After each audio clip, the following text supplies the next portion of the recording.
Bismillahirrahmanirrahim. Assalamualaikum warahmatullahi wabarakatuh. Alhamdulillah, untuk hari ini ataupun untuk siri ini, iaitu siri yang ketiga, inilah dia siri yang terakhir untuk orientasi tingkatan 1 untuk tahun ini. Untuk siri ini, kita akan dedahkan, pihak sekolah akan dedahkan kepada anak murid berkaitan dengan pengurusan disiplin yang akan disampaikan oleh PKM. Di situ akan dimasukkan juga selain daripada peraturan, selain daripada SOP yang diamalkan, murid-murid juga akan diketengahkan ataupun diberikan info berkaitan dengan sekolah. Besar harapan kami, iaitu pihak sekolah, sepanjang aktiviti ataupun orientasi yang telah diadakan ini dapat memberi sedikit sebanyak info, memberi sedikit sebanyak pengetahuan, dan juga anak-anak murid dapat sedikit latar belakang sejarah berkaitan dengan sekolah. Di samping itu, cikgu sangat berharap program ini bukan sekadar memberi info ataupun maklumat, tetapi dapat mengeratkan silaturahim antara guru-guru dan juga anak-anak murid tingkatan 1. Dan diharapkan anak-anak murid dapat mengenali barisan pentadbir, barisan guru dan juga guru-guru kelas masing-masing. Dan besar juga harapan kami agar anak-anak murid yang kami nanti-nantikan sebenarnya. Kami memang dah tak sabar nak tunggu, nak bersemuka dengan anak-anak murid semua, dan diharapkan sepanjang kita online ataupun secara maya ini, diharapkan anak murid dapat menjaga kesihatan dan juga sentiasa mengamalkan SOP walaupun di rumah ataupun di mana sahaja kita berada, dan semoga kita semua dijauhi dan dielakkan daripada segala wabak, terutamanya COVID-19 ini. Sekian saja daripada cikgu dan daripada unit bimbingan dan kaunseling khasnya. Jaga diri kita, insya-Allah kita selamat. Assalamualaikum warahmatullahi wabarakatuh.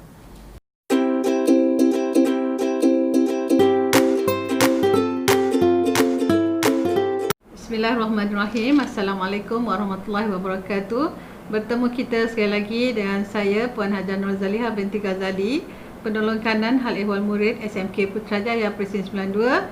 Hari ini saya akan menerangkan sedikit mengenai secara keseluruhan disiplin, mengenai disiplin SMK Putrajaya Presiden 92. Jadi kami adalah mengikut perkeliling yang diedarkan oleh KPM. Jadi di sini saya akan terangkan mengenai peraturan disiplin. Jadi kita bermula dengan waktu persekolahan. Waktu persekolahan yang telah ditetapkan adalah bermula pada pukul 7.30 pagi. Jadi dengan arti kata lain, pelajar hendaklah sampai ke kawasan sekolah sebelum 7.30 pagi. Maknanya 7.30 pagi pelajar telah berada dalam kawasan sekolah, dan 7.30 pagi pelajar telah memulakan PDP, telah memulakan sesi pengajaran dan pembelajaran. Dan kelas bermula 7.30 pagi, berakhir dari segi rasminya pada pukul 2.30 petang. Baik. Seterusnya, mengenai kenderaan murid dan juga kenderaan ibu bapa, di mana sebagaimana juga sekolah-sekolah lain, kenderaan ibu bapa tidak dibenarkan masuk, dan semua urusan, apabila ada urusan kenderaan ibu bapa adalah di luar kawasan sekolah, dan hanya kenderaan yang berpelekat khas sahaja yang dibenarkan masuk ke dalam kawasan sekolah demi keselamatan anak-anak kita. Untuk pelajar yang membawa motor murid, bahagian parking motor adalah khususkan di bahagian bawah luar pagar tempat perhentian bas. Itu tempat parking motor murid. Dan setiap motor mestilah berlesen, murid mestilah ada lesen kenderaan sebelum membawa motor ke sekolah, dan kenderaan adalah kenderaan yang bercukai jalan yang sah sahaja dibenarkan dibawa ke sekolah. Ini menurut mengikut apa yang telah perkeliling daripada JPJ, peraturan JPJ dan juga polis. Okey. Jadi kalau pelajar kita tak ada lesen, ini akan membahayakan mereka. Jadi demi kesejahteraan pelajar kita, okey, pergi ke sekolah bawa motor mesti ada lesen. Okey. Seterusnya untuk pakaian sekolah. Okey. Pakaian sekolah sebagaimana pakaian sekolah biasa, baju putih seluar hijau. Okey. Untuk pelajar lelaki, okey, sebagaimana dalam telah ditunjukkan. Okey. Sarung biru untuk pelajar perempuan, baju putih, sarung biru untuk pelajar perempuan. Kecuali untuk pengawas sekolah, kita ada uniform yang khas, pengawas PSS, Pusat Sumber Sekolah, okey, dan juga pengawas PRS. Okey. Untuk hari Rabu, pelajar akan berpakaian uniform lengkap mengikut unit beruniform masing-masing. Okey. Baik. Untuk pakaian sukan, okey, pakaian sukan adalah baju sukan sekolah, okey. Dan kalau ada latihan rumah sukan, okey, mereka akan memakai baju T rumah sukan masing-masing, okey, seluar track bottom sekolah, okey. Tudung putih sekolah, kasut sukan ataupun kasut kain, kasut canvas sekolah. Okey, itu saja yang dibenarkan untuk pakaian sukan. Okey. Baik, seterusnya pakaian unit beruniform mestilah lengkaplah sebagaimana biasa. Okey. Dan pakaian ini dipakai pada hari Rabu. Baik, kita ada penambahan untuk pakaian kelas aliran agama. Okey. Etika pakaian kelas aliran agama, sebab sekolah ini ada kelas aliran agama. Okey. Untuk pakaian kelas aliran agama, pakaian murid lelaki mesti bersongkok hitam. Okey. Kopiah putih atau pelbagai warna lain tidak dibenarkan. Okey. Dan yang kedua, untuk pelajar lelaki, baju putih lengan panjang. Okey. Lengan pendek tidak dibenarkan. Yang ketiga, berseluar hijau kehitaman dark olive, okay, ataupun seluar sekolah menengah yang biasalah. Okey. Dan untuk pelajar lain juga, yang nombor 4 ni, berstoking putih menutup buku lali tanpa bunga-bunga dan corak. Kalau kasut putih, stoking putih, kasut adalah warna putih. Okey, dan seterusnya kalau kasut hitam, okey, stoking adalah berwarna hitam juga, okey, tanpa bunga-bunga ataupun corak lah. Okey. Seterusnya berkasut canvas hitam atau putih, dan kalau hanya pengawas sekolah saja dibenarkan untuk berkasut kulit. Okey. Dan semua pelajar hendaklah memakai lencana sekolah dan nama kendiri, nama sendirilah, okey, yang dijahit di atas poket sebelah kiri. Dan untuk pelajar lelaki memakai tali leher sekolah, dan semuanya boleh didapati di koperasi sekolah. Untuk pelajar perempuan, pakaian murid perempuan, okey. Untuk pakaian murid perempuan, etika pakaian kelas aliran agama, okey, bertudung labuh. Okey. Baik, jadi tudung labuh ini adalah tudung putih, labuh dan paras pusat. Okey, sebagaimana sekolah agama biasa. Okey, scarfnya adalah scarf yang warna putih. Baju kurung potongan tradisional berpesak, leher teluk belanga, berbutang labuh. Okey. Dan labuh baju tersebut melebihi lutut. Jenis kain ialah tetron cotton. Bagaimana pelajar biasa pun, okay, kain setting tidak dibenarkan. Okey.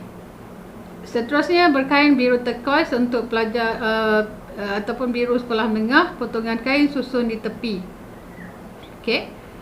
Berstoking putih sebagaimana pelajar lelaki dan juga pelajar kelas aliran biasa, stoking putih menutup buku lali, itu tinggi, bukan stoking pendek, tanpa bunga-bunga ataupun corak.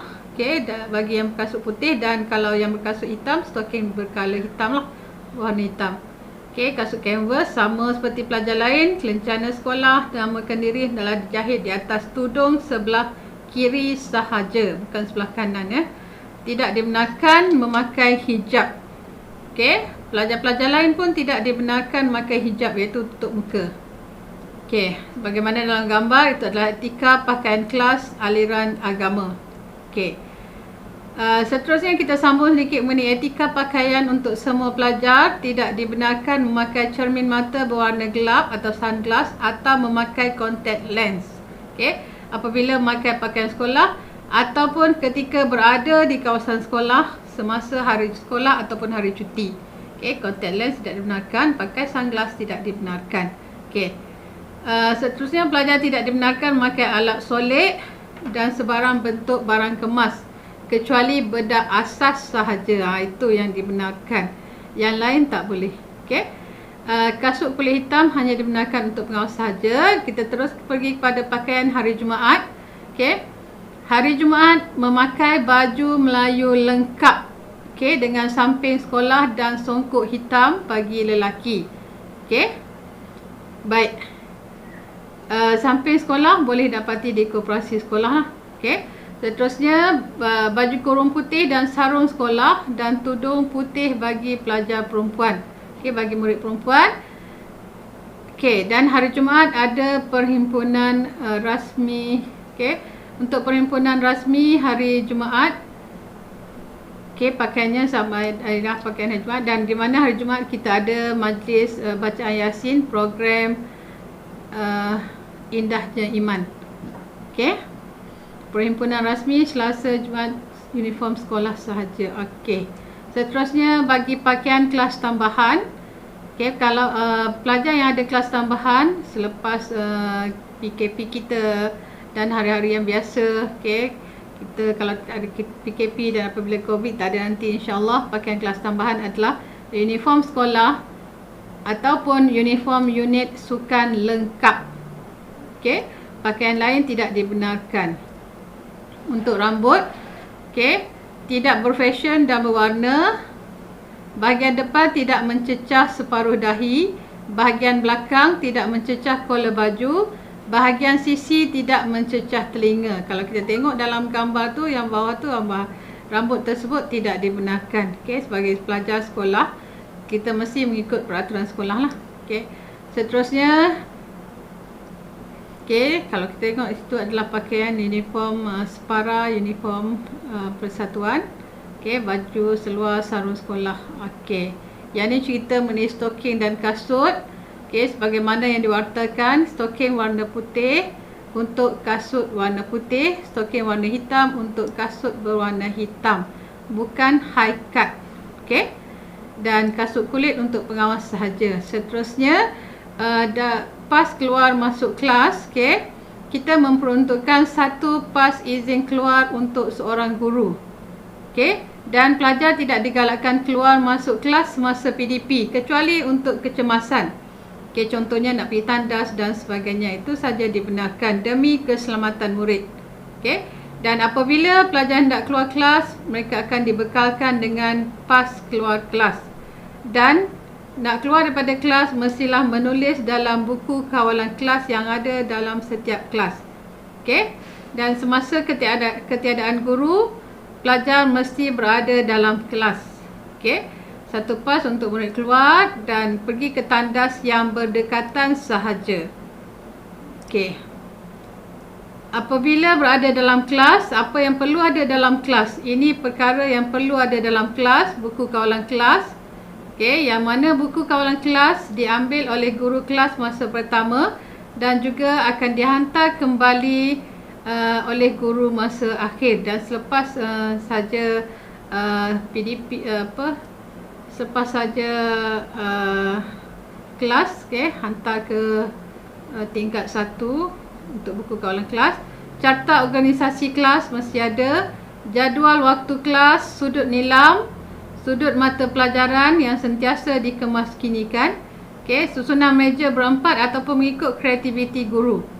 Okey, susunan meja berempat ataupun mengikut kreativiti guru yang kita panggil sebagai susunan meja alaf baru. Okey, bersih, kemas dan bermaklumat. Okey.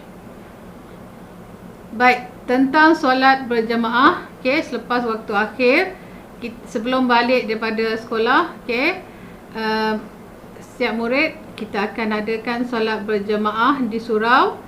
Okay, imam oleh murid aliran agama ataupun murid-murid yang berkelayakan. Kita akan latih pelajar kita untuk menjadi imam ataupun oleh guru, dan semuanya adalah mengikut SOP yang telah ditetapkan. Tentang SOP saya akan terangkan nanti, di lain episod insya-Allah.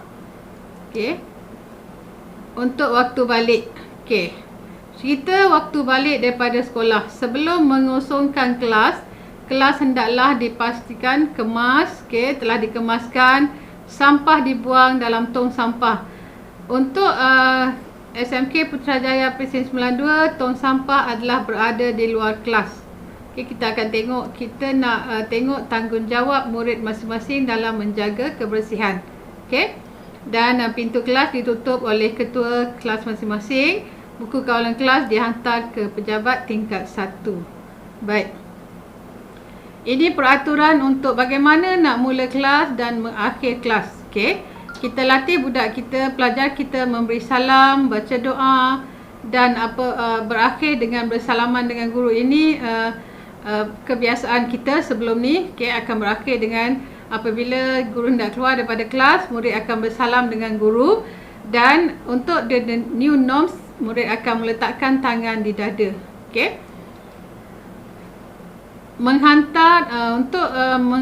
Menunggu dan menghantar anak-anak masing-masing. Ibu bapa dalam menghantar di luar kawasan sekolah. Di mana tempat menghantar untuk tingkatan 1, 2 dan 3 di pintu kedua berdekatan dengan perhentian bas. Itu laluan murid tingkatan 1, 2 dan 3. Baik. Ada murid yang ada aktiviti sebelah petang. Ini cerita kita selepas PKP nanti insya-Allah. Dan murid tidak dibenarkan berada di kawasan sekolah kalau tidak ada guru. Kalau ada guru, barulah murid dibenarkan berada di kawasan sekolah demi keselamatan murid. Dan hendaklah berpakaian sukan sekolah lengkap ataupun pakaian sekolah, bukan pakaian harian biasa. Bercakap mengenai kebersihan. Sekolah bersih dan selamat menjadi impian kita semua. Kalau sekolah bersih, kita akan belajar dalam keadaan selesa. Dan belajar dalam keadaan selesa, insya-Allah kita akan dapat kecemerlangan yang hakiki. Jadi kita kena pastikan belajar dalam persekitaran yang bersih. Sebelum memulakan PDP, kelas dibersihkan, sampah disapu dan juga dibuang dalam tong warna hitam. Dan pekerja hanya bertanggungjawab di luar bilik darjah sahaja. Jadi dalam kawasan bilik darjah itu adalah tanggungjawab pelajar. Ini peraturan semasa di kantin. Kalau ikut SOP, pelajar akan turun membeli makanan di kantin dan naik makan di kelas secara berbungkus. Baik. Sekolah mengamalkan sifar plastik. Di mana murid digalakkan untuk membawa bekalan air mineral daripada rumah. Dan penggunaan penyedut minuman plastik tidak dibenarkan. Zero straw. Di mana dan seterusnya murid digalakkan untuk membawa bekal dan bekas Tupperware untuk membungkus makanan. Maknanya murid akan bawa Tupperware yang kosong, bekas yang kosong dan pergi beli makanan di kantin dan naik ke kelas untuk makan. Ini adalah sebahagian daripada peraturan-peraturan yang perlu kita ikut. Dan peraturan-peraturan ini serta disiplin ini, peraturan disiplin ini saya akan maklumkan dari masa ke semasa. Dan untuk pengetahuan semua, kita ada ketua guru disiplin yang cemerlang yang diiktiraf di wilayah Persekutuan Putrajaya, insya-Allah demi untuk kecemerlangan sahsiah bersama. Sekian, terima kasih. Bersama menuju kecemerlangan sahsiah insya-Allah.